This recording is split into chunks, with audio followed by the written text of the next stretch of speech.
All right, guys, how you doing? This is Sendhil Krishnan, MD Senior Living Academy. I'm joined here today by our guest, Zach Wagner. So we go back a couple of years. Zach has been in the finance industry for almost 10 years now. He's got a lot of experience on the commercial real estate side, but his passion and his experience that he really brings to the table is actually residential assisted living as well as commercial assisted living. Zach has actually helped us acquire a couple of properties or at least refinance a couple of things. Zach has been involved in over $550 million worth of capital market transactions and debt slash equity placements. So I can't even fathom that number. He's got a bachelor's in accounting with certificates as a financial modeling and valuation analyst. Zach, I don't know what that means, but you have to kind of explain all that. He comes from the Wharton School of Business and the Corporate Financial Institute. So Zach was actually living in Arizona, but has recently moved over to Dallas, Texas, where he continues to do a lot of RAL deals. This is the guy you want to talk to if you want to acquire property, refinance, or kind of just basically understand what the financing and lending terms are and how you can play the game in terms of the best debt and equity. So Zach, awesome to have you. Appreciate you coming on. Awesome. Yeah, appreciate you letting me be here, Sendhil. And first and foremost, learning residential assisted living, Sendhil was really my mentor in that. From a capital markets standpoint, though, there's not another asset class that kicks off the cash flow that residential assisted living does. And I remember the first time that working at StackSource, I saw one of Sendhil's projects come through our platform, which I'll talk about a little bit later. But when I saw this on the platform, I said, "Oh my gosh, this is a gold mine." And I remember calling a couple other doctors saying, "We got to figure out how to tap into this because this is the future." And this was in the height of COVID when, my previous experience leading up to COVID was actually financing and developing large scale assisted living facilities with a couple of operators that had overseen about 250 properties across the US. And really what we saw in COVID was a transition from people really wanting that personal touch. You could have the large scale facilities, 200, 300, 400, all the way up to 1,000 people in a facility. But we saw people pulling their parents out of that and focusing on these smaller residential assisted living facilities. At the same time, you look at the cash flows that they were spitting out, and myself coming really from the capital markets, the finance side, seeing what a home's potential was. It was amazing to see the cash on cash potential that these properties had. So that was really my expertise or my intrigue getting into the residential assisted living. But it also presented a problem in the marketplace.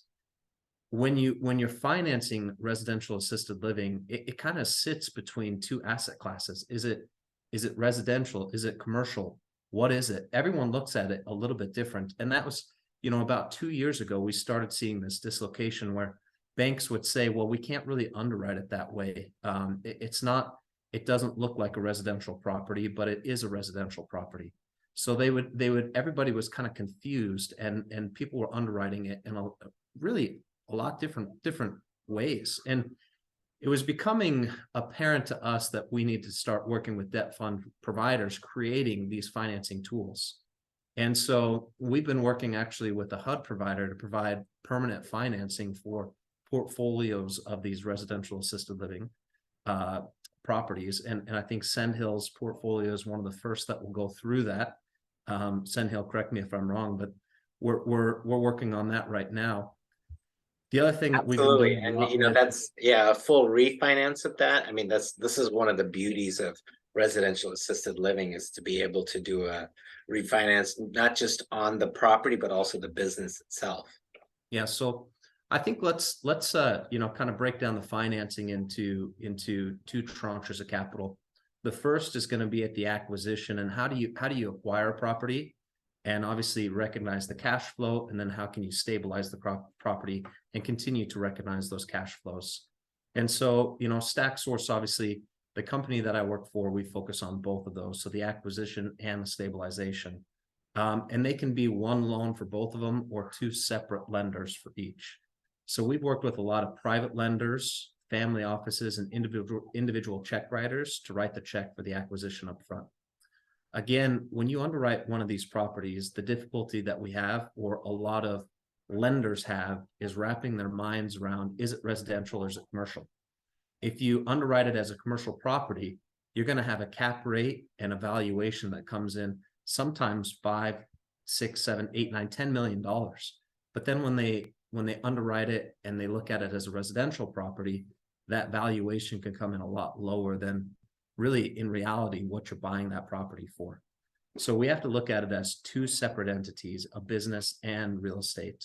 And that's where a lot of people get tripped up, as they're looking at it as a residential purchase with a business attached to it. We try to combine the two and focus on the two moving forward. So that's something that we've learned, and we know how to navigate the waters with. The other thing is, from an appraisal standpoint, we know how to guide the appraisers and help them understand what they're looking at. Appraisers, believe it or not, they take the data that you give them, and that's how they appraise the property. Now they're able to look at other ones, but again, you imagine, and Scottsdale is a great comp here. Let's just talk about that marketplace itself. If they're looking at the properties around Scottsdale, they can pull up other residential assisted living facilities, but a lot of times those have been trading at the face value of the home. Now we're starting to see some cap rate compression where maybe they're not trading at 14, 15, 16% cap rates, but they're getting down into the high single digits. But those appraisers are having a tough time marking the values of those properties to the properties around it. And again, this is where there's a little bit of dislocation between residential and commercial. But what you need is flexible capital and people who understand these properties are kicking off 15, 16, 17, all the way up to 20% cash on cash returns. And that's where we're able to lever it up and get you, I would say, between 70 to 80% LTC on the acquisition up front. You're probably going to pay a little bit of freight on that, call it 2 points origination, and maybe 8, 9, 10% in interest only payments. But that allows you to acquire the property, season it with maybe 6 to 12 months of operations. And at that point, we're able to refinance it into a permanent financing tool. Those permanent financing tools can be a variety of things, including CMBS, HUD, or different types of government-backed funding. So Scottsdale is not going to qualify for like a USDA type of financing, but it will qualify for SBA financing, which can be beneficial for the upfront acquisition as well. The only problem with that is you do have to wait the timing. Typically, the fastest I've seen an SBA loan fund is about 90 days, and the slowest I've seen is about 180 days. So call it 3 to 6 months, you're able to close on that loan. The bridge loan is typically about 2 weeks, 2 to 3 weeks. And we can typically close without appraisals on there, looking at cash flows over the past 3 weeks. Sendhil, any other thoughts or questions that you have? No, I mean, what I love about this space is the fact there's multiple financing options. Oh my God, how cute. Thank you. What's her name, by the way? Charlotte. Oh, she's gorgeous. Oh, what a cutie. Thank you. Yeah. She's like, funny guys. So yeah, no, I mean, I think that's perfect. But so what would you say? So let's say someone is trying to get into the space and they don't know where to start, right? Like, should I get SBA? Should I get commercial? Should I get residential? Or do you have a strategy on different types of, let's say, if they want to start from scratch versus if they buy an existing property with a business? Like, what would you buy someone today? Typically, I would say, and it's getting interesting out there with the rise in interest rates.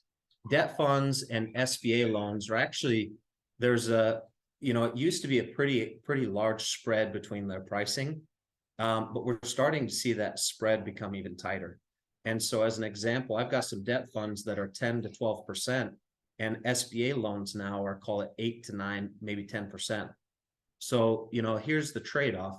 You could have a debt fund that funds in 2 to 3 weeks and is non-recourse, but you're paying a couple percent more in interest rate. Or you could have an SBA loan that's full recourse, and you can only take on so much SBA debt, but your interest rate's a little bit lower, and you have a government guarantee on there. And so that's really some trade-offs in there. There are some other pricing. There's some other fluctuation guarantees. If you're doing any construction, there's some things that you can take into consideration. But really, what I would say is it's always beneficial to look at the two options, evaluate your options, take a look at it, and go through a debt fund, go through a traditional bank, and then go through the SBA route. Those are really your three acquisitions, your three sources of acquisition capital that you can look at up front. The biggest difference is going to be the timing to close and the capital required up front. And you'll start to see in today's market that capital required to close is getting smaller between the differences of all the three of those. But the biggest difference is going to be the timing. And so when I have people, and especially in today's market, you're going to see a lot of distressed opportunities, or people who are scared of the volatile market saying, I want to get rid of this property right now. I'm worried that tomorrow's market is going to be, the next great recession. How do you capitalize on that? It's mafia style. You slide a check across the table. You say, I'll close in 2 weeks. That's how you can capitalize on a lower price on there. And so that's where we're seeing a lot of our clients, especially in Texas, take advantage of lower prices on these residential assisted living facilities.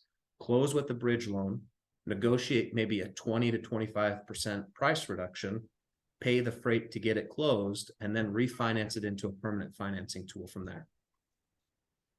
I feel like a lot of people are always scared to do that bridge loan because they don't understand the power of being able to refinance.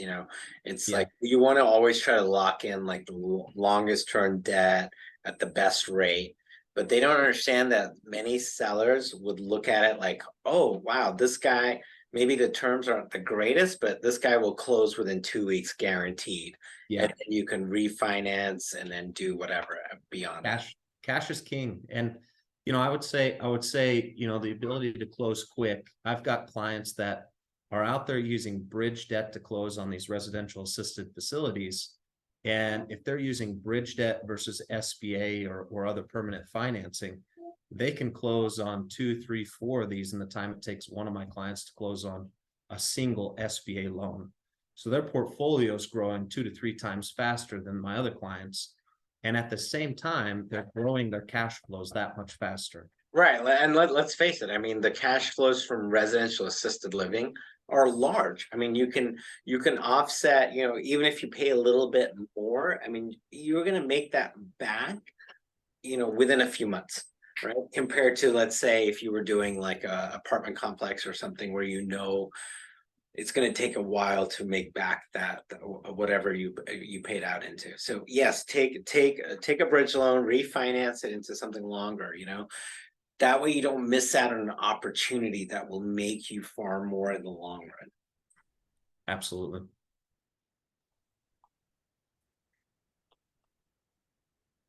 Zach, you bring a very good point.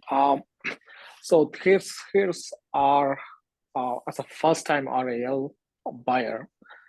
So the cost of these properties it's insane. It's like upwards of $1 million, close to $2 million. For a bridge loan, how much money do we have to come down with? Is it 20% or more than that? I mean, there's no hard and fast rule for it. Fill out the seller. But if you're buying a property for $2 million, again, this is just I would say very simple negotiation. Find out from the seller what their flexibility is if you show up in 2 weeks with a bag of money. That's what gets people motivated. Mr. Seller, what if I show up, in 2 weeks and pay you, $1.7 million? Is that okay? Is that acceptable? And again, the cash flow on that, my guess, if you're buying a property for $2 million, you should have, revenues on there that are close to $350,000 with cash flows that should easily cover the debt service on this property for any bridge loan. You might not be pocketing $100,000, $200,000, but you're at least starting to grow your net worth and grow your wealth at a faster rate than anyone else is. So it's about acquiring these assets and going out and starting to build that wealth.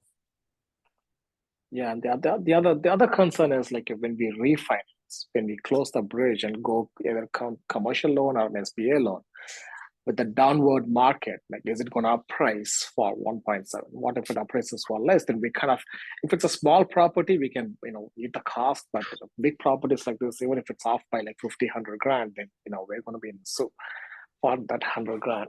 Absolutely. So that's our concern with as a first time RAL buyer. Yeah. Yeah, but you're not looking at the business valuation, right? So just buying the business and being a physician involved, you can often increase your rates off the bat, right? Because you implement your systems like I talk about like what we do, right? I mean, off the bat, if you're a physician owner, people want to keep their mom and dad in there, right? So you're going to increase your NOI off your operations. So overall, your portfolio can only go up. Okay, I don't want to say like unless there's a catastrophic, failure in the real estate market that brings that value down. Like you're adding incremental value to both the business. There's a lot of things you can do on the real estate side. Forced appreciation, right? You can renovate the property, make it look nicer, improve the curb appeal, like that, so that people want to stay. But on top of that, you add your physician ownership model. You are elevating that assisted living game. And I would say in today's market, obviously there's concerns about prices coming down and depreciation of assets. But the biggest constraint that you will have in assets, and we're seeing this in multifamily, hospitality, it doesn't matter what the asset is. The biggest constraint today is the debt service coverage ratio. And I have yet to see one of these residential assisted living facilities come even close to the debt service coverage ratio constraints. So just as an example, I think now they're multiplied. See, that's how it happens, right? But I mean, we're gonna get to but the debt service coverage ratio, Sendhil, if I remember right on the portfolio that we're working on for you, even with the rise in interest rates, we're still over even like a 2.75, which at the end of the day, when your minimum for a bank is a 1.2 to a 1.25, they're going to put out capital on these properties. They're going to figure it out. And that's where you let people know, the banks have to solve their own problems. They want better properties. They want properties that they can lend money out. They have to lend this money. And so, they can't just sit on this. The debt funds need to put money out. And so when you pose a problem in the marketplace, like residential assisted living facilities, that's where when we see this debt service coverage ratio constraint not being challenged on these asset classes, all of a sudden we're starting to see lenders say, okay, we're going to create a product specific to this marketplace. And so we've got about 4 groups right now that are just focused on only RALs, both on the bridge and the perm. And I would say over the next, call it 24 months, that's going to pick up even more.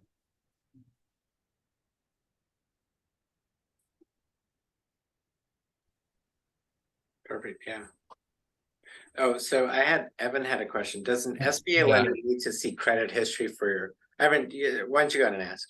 Yeah, I typed it out just for clarity, but my question is for an SBA lender. And here's me. I'm in my car. That's why. No judgment. I was in my car when said. By the way, Evan has started his own RAL out in Washington, so he's good. Okay. Robin's Nest. So he's been expanding that and doing that out there. That's great. And I'm working on acquiring a 3rd home. And the thing I'm coming up against is a personal debt to income ratio. I've just been buying single family residents and then converting them into RALs. Yeah. And from my understanding, if I'm going to look into SBA options, do I need to have a good year or 2 worth of income from that in order to qualify for these sorts of small business loans? So every SBA bank is going to be different. You know, the SBA program itself can differ bank to bank. It's, you know, the SBA provides the guarantee to each bank that you go to.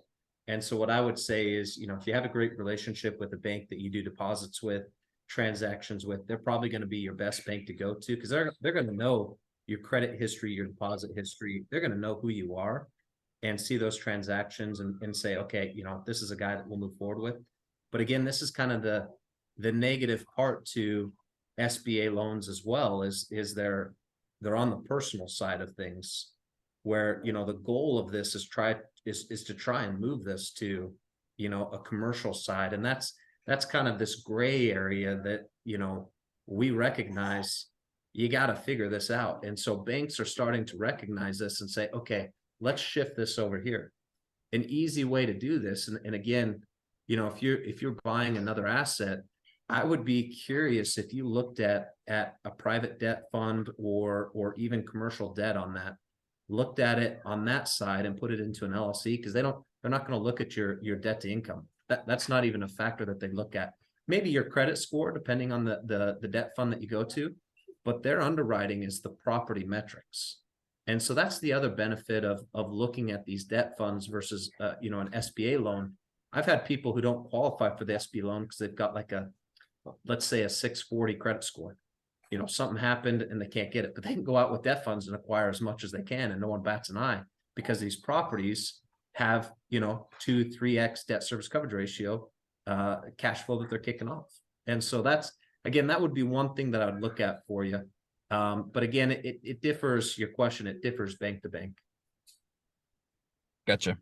Yeah, I think part of my issue out here is that the concept doesn't really exist. So we've got our first home going, but it's only been since November. Yeah. And otherwise people are like, what is an RAL? What part of Washington are you in? So I'm in Squim, which is it's about 2 hours northwest of Seattle. And it's actually just it's like a retirement town. There's only like 10,000 people in the area. Okay. But it's heavily skewed towards older individuals, and Okay. huge demand. It's just too far outside of the urban area to actually like support that kind of this kind of industry. Yeah, I'll send you a couple groups that I think would be a fit for you out there, and their information. Because we've Great. done some residential assisted living loans with groups from Seattle. Okay, yeah, in Seattle it's huge. But yeah, once you get outside of that urban sprawl, it's tough. Absolutely. People aren't really aware. Yeah. I know 2 years ago when we were doing residential assisted living, or RALs, no one knew what a RAL was. Mm-hmm. So it's definitely starting to get more popular in the marketplace. Good. Great, thank you. Any other questions, guys?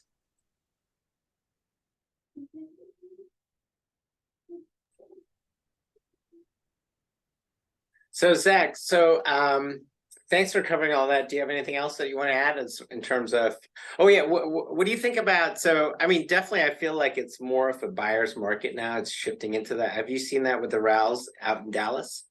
Yeah, it's definitely, you know, I think the tough part is the sellers still know that the cash flows on these assets are phenomenal. And so I think, you know, if you're talking about buying a home, you're going to have a lot more flexibility and ability to negotiate a lower price. But on these residential assisted living facilities, that's where I said, you know, I think your biggest discount that you're going to get is showing up with a pocket full of cash or a brown paper bag and saying, I want to buy this today. I mean, to me, that's where you get the discount. You know, anything else, if you say, hey, look, I want to put this under contract and close in 60 days, they probably, and you know, just speaking about Texas, they probably have 4, 5, 6 other offers that they're still entertaining. So it is still a tight market because the cash flows are great. You know, people are pulling their money out of stock market. They're pulling money from other places and recognizing this is still a performing asset in today's marketplace. But the way to beat that is to figure out the financing side. And in my opinion, it comes from, you know, the debt funds, the family offices, people that can stroke a check and back you guys. And a lot of times, the other thing that I'll mention on that, is these debt funds and family offices have allocation requirements where they want to go out and put out more than one loan. They don't just want to give Evan one loan and say, thanks, you know, we appreciate it. They want to give Evan 10 loans and have him do the same thing over and over again. And so, you know, that's their business model. They hook onto a person that can execute on a business plan, and they continue to do it over and over and over again. And so, you know, if you can figure out the business plan, find a debt fund that will back you on something like that, this is how you go out and you start acquiring these assets. And then as you get the assets acquired and you have a pool of them performing, then that's where we worked with Sendhil, like what we did with him. Then we go and we pool them together and we pull them off into one loan, and we can actually increase the value of those and do a recap, cash out. There's a lot of, I guess, arbitrage that can be done through that. But it came through acquiring these on a pretty quick basis. Right. So the arbitrage that he's talking about is one of those arbitrages is basically what we follow, which is you understand we're buying it from mom and pop operators, right? We're buying it from people that are not sophisticated, financially savvy. They're just, you know, living in the home as caregivers and managers. So they're willing to let this property go at a much better deal, right? You implement your systems, you implement your operations, and you refinance it. Now you're taking it from like a mom and pop world into like a business savvy world, right? And you do that over and over. I'm telling you, as soon as you do your first home, you're going to be like Evan, where you're like, okay, well, what do I do now? Like, okay, let me grow it, right? Once you know how to do it, you can grow it. And once you start expanding, you realize how quickly and how easily it becomes to grow, because you just use the same formula over and over. And now you have a pool of homes that suddenly people are starting to look at and say, you know, larger investors are like, oh, okay, this makes sense. You know, the cap rates on this make sense, the valuation makes sense, the cash flow makes sense, and it's a much better product, a much safer product when you have a bunch of this and you show the history behind it. Yeah, and one last thing that I'll mention to that is just talking about, you know, if we compare rental homes, and again, I know the Scottsdale market, and that's where Sendhil's properties are, so I can speak to those.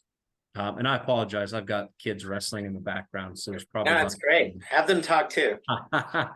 But you know, I remember when we were working on a portfolio of rental homes that were actually in the same location as Sendhil's properties. And what was interesting is his properties were trading at about a 14 cap rate, or that's what we had underwritten them at. But these rental properties were at a 6 cap. And banks were saying, yeah, the 6 cap is, you could even take these to a 5 cap. And the valuation was about 4 times higher on the rental properties, producing 3 times less cash than Sendhil's properties that were in the exact same neighborhood. And so the opportunity is to say, okay, the cap rate compression that could happen is that you can take these 14% cap rate properties and squeeze them down to, I don't know, 8%. Even on that 6% reduction, or taking it to a 7, you increase the value of your property, the cash, your net worth by a significant amount. And if you did those numbers on paper, it would be astronomical to see what you would have in each property. So Zach, how can they get a hold of you, and how can you help them out if they need financing? Awesome. Well, let me throw this up real quick. So this is our company, Stack Source. We are a tech driven, so we're not limited by our reach. We're not slow and we're not old school. We focus on really focusing on the technology and how we do things. So, you know, Evan, talking a little bit about, you know, how we've reached people in the small towns of Washington. We actually have a capital markets team that all they do is they cold call and they find us capital sources in every single area of the United States. And all they do is they ask the questions, what are you lending on right now? And would you be interested in opportunities like this, or this? They write down those numbers, we document it, we put it into a big master spreadsheet, and then we have algorithms that will help match our loans. So it makes it a really seamless process and allows us to do our job pretty quick. And really, it just makes it so that we're able to place loans a lot faster in the capital markets. And we do everything. So we work with all asset classes, every capital source, we can place, and pretty transparent in our fee structures. So it's pretty straightforward across the board. We do debt, we do mezz or pref, and we've done equity in the past before.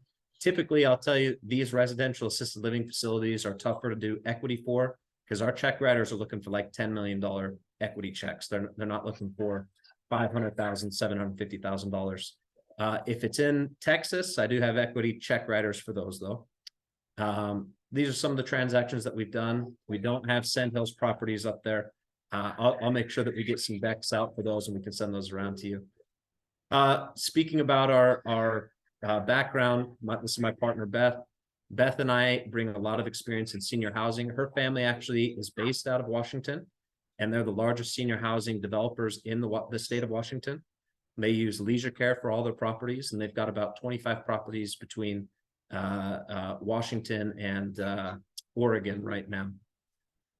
And then myself, I also started in senior housing, worked with Frontier Management as the operations, still do. We've got about 25 developments that we're financing with Frontier Management, do a lot of distressed opportunities. Typically, our financing is anywhere between, call it $1 million. We've got 2 transactions we're doing right now that are close to 500 million, but you know, we don't say no to anything. We love working with people. We love educating people. You know, it's all about just helping people get from point A to point B. So that's Stack Source in a nutshell. My contact information is here, and if you guys have any questions, I'd love to help you out.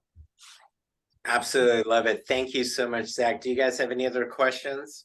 Hey, Sendhil. Louis, how you doing? Zach. Hi, this is Luis. So just a little bit about me. I'm a pulmonary doctor here in Houston, and I've been investing in residential midterm rentals, but now I'm trying to go a little bit bigger and learning a little bit more on commercial lending. And actually, currently I was introduced to SBA loans by a lender because I'm trying to buy my practice, a building. So just trying to, I missed a little bit, unfortunately, about the presentations. Can you explain me how like the SBA loans are different than the product that lending that you guys are offering? And just a little bit of what I was told, like if I buy a building, for example, it would be a 20-year amortization, 10% down with this lender. Yeah, that's my question. Absolutely. So first thing is we are not a direct lender. So we don't have proprietary capital ourselves. I work with the capital sources. And I think you mentioned your sorry, one second. Sorry about that. And you mentioned that you're in Houston? Houston, yes. Okay, what part of Houston? I'm actually Spring, like the Heights. Oh, okay, very good. All right. So I typically go down to Houston about once every other week. And so next time I'm down there, I'd love to meet with you. Oh, that would be awesome. But so the biggest difference between SBA and other types of financing is SBA is more of a personal financial driven instrument. So they're looking more at your personal net worth, your personal income, not so much the property. They will ask for the income statements of the property, but you're the guarantor. So they underwrite you. What we try to look at, because these properties are so unique and they spit off so much cash flow, we want to look at people who look at the property and they don't even care about you to a certain point. I mean, they're going to want a warm body guarantee, but you know, these properties are really should be focused on first and foremost the property, the strength of the property, and the cash flows that are kicked off. The other thing that we're going to want to see is a strong operation. So, you know, in kind of speaking about my partner Beth and I's background working with you know, the senior housing developers that we work with, Frontier Management has a resume that we could flip out there and say they've got 8,000 employees and they oversee 150 properties. You know, that's a resume that lenders will automatically put out term sheets just because they're operating a property. So that's the other key thing that we want to focus on these properties that I should have mentioned earlier is, you know, number one is the cash flow. Number two is the operations. That's what's key to these properties. And so, honing in on those operations, working with Sendhil or any of the other groups that you guys work with to really figure out what those operations look like. That's what the underwriting should be about, not about what does Dr. Lewis take home on an annual basis and what's his debt to income ratio. Because at the end of the day, that's not how you build your net worth. Got it. Thanks. And in terms of amortization and interest rates, what does it look like usually? So we've really been focused lately on interest only periods. And so whether that's 5 years interest only or 10 years interest only, that's really where we want to put our clients right now, with low prepayment penalties. The reason for that is the ability to refinance when rates come down. There's a couple of yield curves that you can look at where if you look out into the futures, you'll see that rates are predicted to come down. They are predicted to also go up here in the next couple of years, or I'm sorry, over the next year before they come down. And so that's what we want to be prepared for, is rates to kind of rise, but then come down pretty sharp. And so there's different things that we can put in place to hedge against those rate increases. But again, we want to make sure that you have flexibility to refinance when the time is right to get out of these higher cost loans. From a rate standpoint today, SBA loans are probably going to be, I would say, 7.5% to 8.5% on the low side. And that's amortized over 25 years. Now, if we did traditional bank financing, you're going to have to put down more money. So it's probably going to be on an LTC standpoint, loan to cost. You're probably going to be more in like the 65 to 70% range, but you could be on an interest rate fixed in the upper 5s, lower 6s. So that's obviously a lot better. And that's going to be some of your regional banks like AMG Bank or First Guaranteed Bank down there in Houston. We're still seeing some pretty decent rates from those guys. I would say that again, it's about finding that perfect blend. You can't have it all. We can't get the best rate, the best term, the best leverage. At some point, we're going to have to decide, do we want to acquire the property and get the highest leverage we can and just start acquiring properties as fast as we can? Because if you do, that's probably not going to be a bank, that's or SBA loans, that's going to be a debt fund. On the flip side, if you're more take it slow and methodical, we could find a bank that works with you and go transaction to transaction. Excellent. Thank you so much for that explanation. It really helped.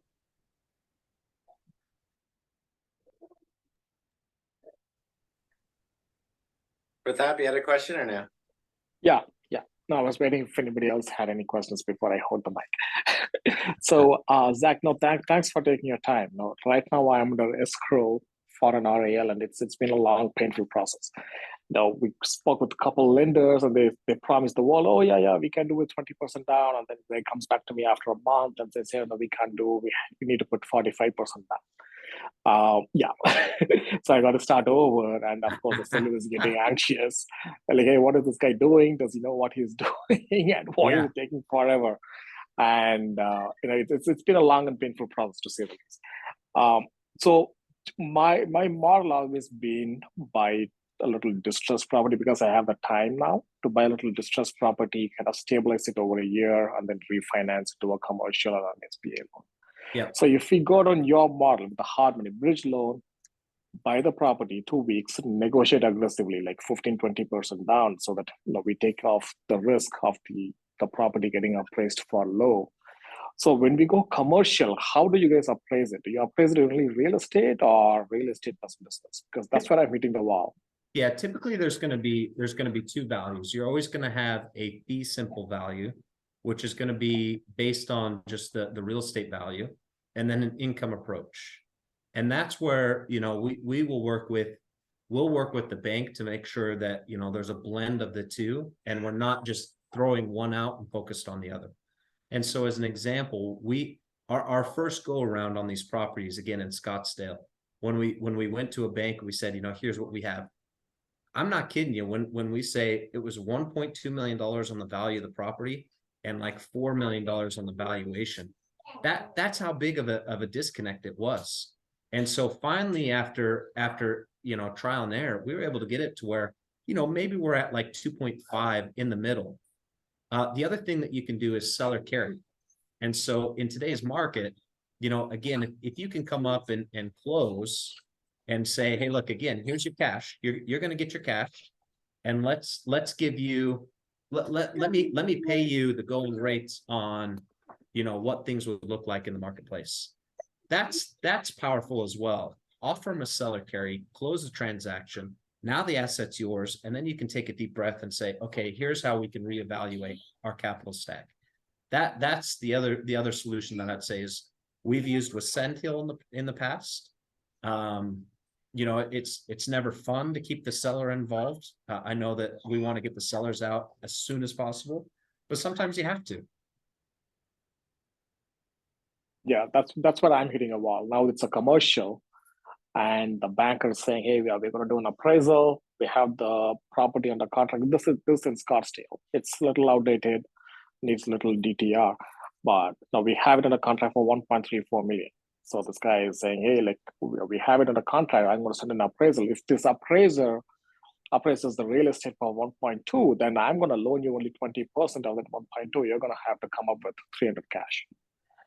So right now, what we have done is we have written a new contract for 1.5, and me and the seller, we have signed an addendum. So this is also signature. where a creative seller financing can come into play, right? Mm-hmm. And have him maybe finance a little bit of that, seller finance that, because I'm sure he's got a lot of equity in that. Yeah, absolutely. Real estate. Yeah. Not only that, we've also had sellers that have turned around and joined us in the fund.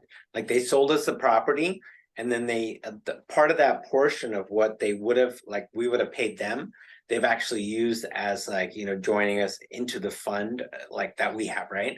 So you can turn around and say, hey, listen, you know, why don't you consider being a limited partner in this partnership? I'll continue to run it. You'll still be like sort of a partner, right? So you don't have to feel like you always have to bring all the capital to the table. There's a lot of different ways that you can do this. Yeah, yeah. And sometimes those sellers are the best equity investors because they know what to expect. Yeah, they know their property, and sometimes they don't want to let it go. They don't want to let go of the whole thing, right? It's their baby that they developed, especially in RAL, right? This is something that they've done for years.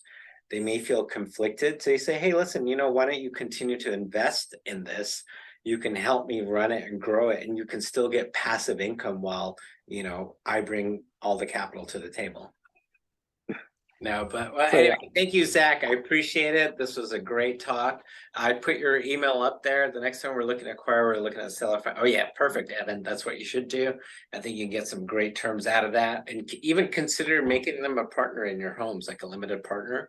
Yeah. You still have operational control. You can have them, like, you know, take a percentage of that equity that would have come to them into the homes itself. Yep. But anyway, a lot of options in this space. That's why one of the reasons that I love RALs. Zach, thank you so much. Do you have any closing words, any summaries, and words of wisdom? You know what? I would say, Prathab, moving forward, ask banks when you're talking to people, ask them if they're looking at the property on a debt service coverage ratio or an asset-based you know, level, because you'll find that there's two lenders out there. There's ones that just focus on the cash flows of the properties, and there's ones that focus on the asset value. You want to stay away from these ones because they're the ones that get confused. Is this residential? Is this commercial? How do we look at this property? And then, you know, there's this kind of a gray area. You want to focus on these guys over here that are like, man, this thing's kicking off insane amounts of cash. How do we plow as much money into this as we can? It was great, guys. Thank you so much. Thank you, guys. Yeah.